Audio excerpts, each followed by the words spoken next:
Hi guys, இது வந்து rage ஜெட்டார் BS6 model. இது வந்து வால்வு சவுண்டு, வால்வு கிளியரன்ஸ் வந்து ஜாஸ்தியாக இருந்தது. இப்போ வால்வு கிளியரன்ஸ் வந்து நம்ம கம்மி பண்ணுறோம். சரிங்களா? கரெக்டான ஃபீலர் கேஜ் வச்சு எவ்வளோ கிளியரன்ஸ் இருக்கோ அது வந்து நம்ம அட்ஜஸ்ட் பண்ண போகிறோம். ஃபஸ்ட்டு வந்து மேக்னெட்லாம் வந்து ஃபஸ்ட்டு டைமிங் வைக்கணும். சரிங்களா? மேக்னெட்டில் வந்து பார்த்திங்கன்னா இங்கே ஒரு மார்க் கொடுத்துருப்பாங்க, இங்கே ஒரு மார்க், இதுக்கு நேராக நம்ம டைமிங் வைக்கணும். அதே மாதிரி டைமிங் வீல்லையுமே ஒரு மார்க் கொடுத்துருப்பாங்க.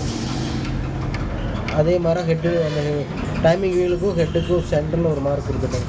அதுக்கு நேராக வச்சுட்டு வால்வு கிளியரன்ஸ் வந்து நம்ம அட்ஜஸ்ட் பண்ண போகிறோம்.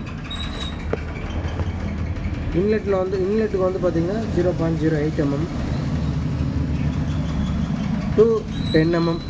சரிங்களா? எட்ஜாஸ்ட்டுக்கு வந்து பார்த்திங்கன்னா 0.23 to 0.25 mm. எக்ஸாஸ்ட் வந்து கிளியரன்ஸ் ஜாஸ்தி வேணும். ஏன்னா இது டீ கம்ப்ரஸர் லிவர் கொடுத்துருக்காங்கல்ல, அதனால் கொஞ்சம் கிளியரன்ஸ் ஜாஸ்தியாக தான் வைக்கணும். நம்ம கம்மியாக வச்சோம் அப்படின்னா உங்களுக்கு வந்து பிக்கப் கம்ப்ளைண்ட் வரும். சரிங்களா? ஓகே கைஸ், நன்றி.